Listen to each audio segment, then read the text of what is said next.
What's up, everyone? All right, I had a great lesson. I want to kind of get this out before I forget the basis of what we were talking about. But we were doing some pentatonic, some blues stuff, some modal stuff too, a little bit of improv, and there's an element that we all forget. And I know I talk about it a lot, which is sort of like that purposeless, almost like a car that has no direction to it, no driver, right? And that has a little bit more of a chaotic side to it, right? And then there's, let's just say, something like a vocalist writing a song has a little bit more of order.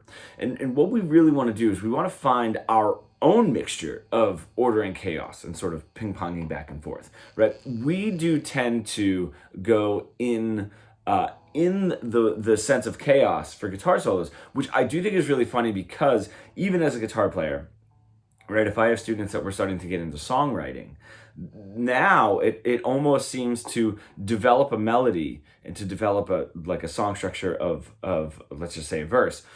It would be like four of the same exact melody and almost rhyming exactly the same. So it's interesting how we're looking at the vocal song structure and saying that this is super concise order, all the sharp angles and edges. And then once we get to the guitar solo, it does have that kind of going nowhere sound, right? There's no order to it. What we want to do is ping pong back and forth between the two. Now, how much you do that is entirely up to you. That ends up being a style. Could even change from song to song. But let's just say if I jump into this, I have a backing track here. And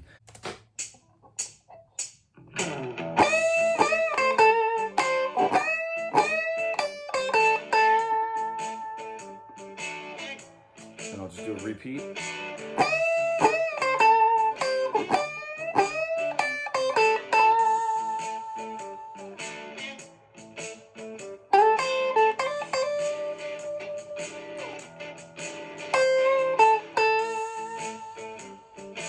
Very much order. Almost sounds like that could almost be used as a melody for a vocal song.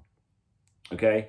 Now, that being said, if you listen to that, it does sound like a concise guitar solo, right? It doesn't sound like the craziest thing, right? It's not the best guitar solo in the world. But at least it sounds like an idea that is going somewhere. Rather than if I just sort of put this on,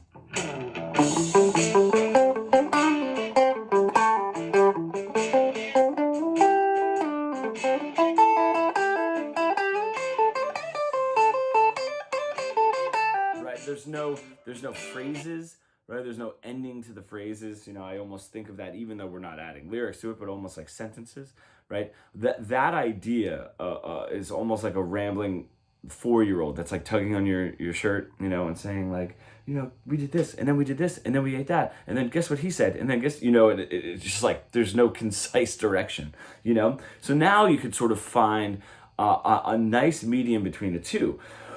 What I find when I'm teaching this stuff really in depth is that the order side, right, the side that sounds a little bit more vocal, a little bit more repetitive, is the side that we need the most work on, right? And that really does come from putting on a backing track, and are you able to play a small lick that ends using space, right? That like.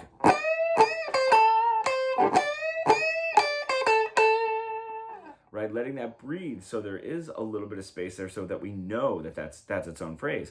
Are you able to consistently play something and be able to repeat it, right? And that seems like that's the hardest thing for a lot of my students to do.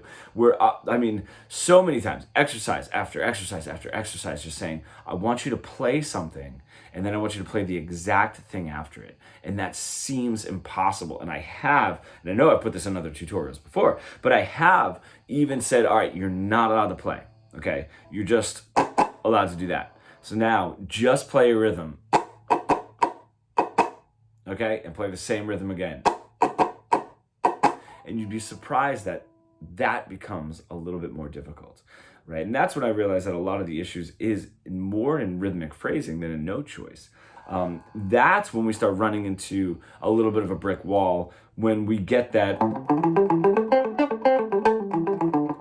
okay, I need more. Give me, what's the next pentatonic? You know, what's the next pentatonic? It's like, we don't need more notes. We need to learn how to use the notes that we have here. And if we need to branch out, we can, but we need to really, really learn this.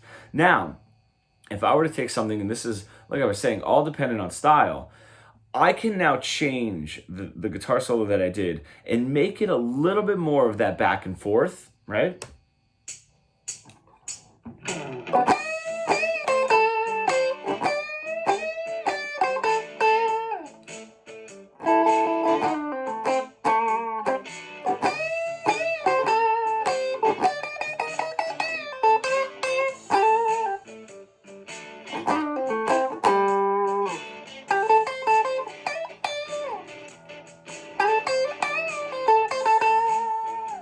Right, so once I got to that end of the solo, that phrase was not as simple as it was the first time, you know, around sort of that turnaround phrase in the blues. It had those phrases in there, and then a little improv in between. Something that an R&B vocalist would be able to pull off as well. But so now we're starting to hear that structured solo, and then it drift away a little bit from there, right? Now I can keep that going. And I could say, all right, maybe after a 12 bar of that, it's going to start getting a little old, right? If I go back to those phrases, it's going to start getting old.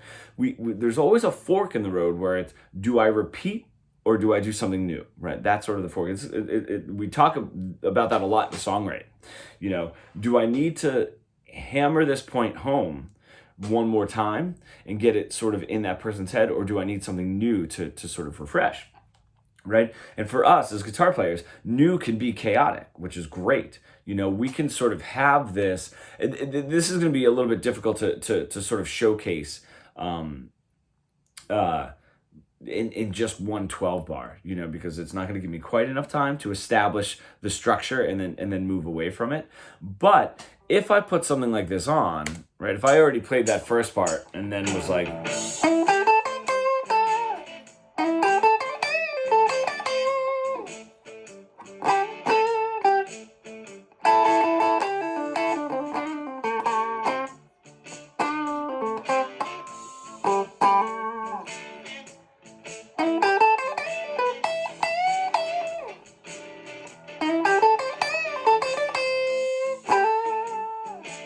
there's a lot less monotony in that, right? There's a lot more moving. There's a bit more ideas happening there. But what it doesn't sound like is because I'm basing it off of that monotonous structure, that vocalist structure where it's the same thing over and over. The reason that we can do that in songwriting especially is because the melody stays the same but the words change. But if I play the same phrase twice on the guitar, or 4 times on the guitar, it's only that phrase. So you can think of the words, the lyrics that are changing around a melody as almost the sort of embellishments that you do and the little changes that you make so that it's not the exact same melody, right? Does that kind of make sense? We have the words to rely on that makes a melody that much different, right? Because it's not the same line and then the same line and then the same line and then the same line all the time. But so when we start feeling like I need to move this, right? That's where your style is going to really come, your own personal style is really going to come in hand, because you're gonna sort of say like, I don't want to play this again. I want to play something else, or ooh, I really want to hammer this home. But having those options is what we really need, moving back and forth. So even in that, there's a little bit more drift, but I'm staying with those phrases. If I just do.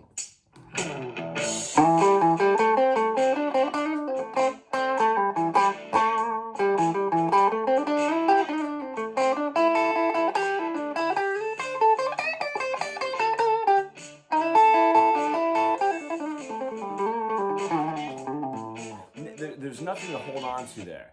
Now, that doesn't mean we can't combine.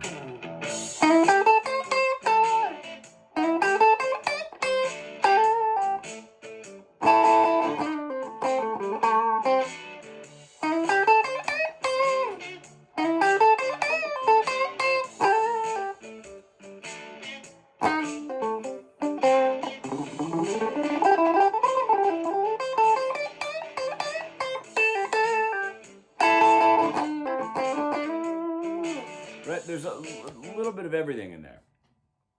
So that's where we can sort of figure out the chaotic versus the monotonous, or at least just sticking to some sort of structure. But I think that really, as an overarching idea of playing the same thing or changing up in this sort of like order and chaos, is a great way to start developing both sides. My guess is, from myself and from my students, and I'm sort of teaching this stuff through when I went to Berkeley, through how I learned it, so I understand the like the idea of like, you're not playing, you're just kind of rambling, you know what I mean? Because that was the problem that I had run into, which is a very similar problem to a lot of the clients that I have now.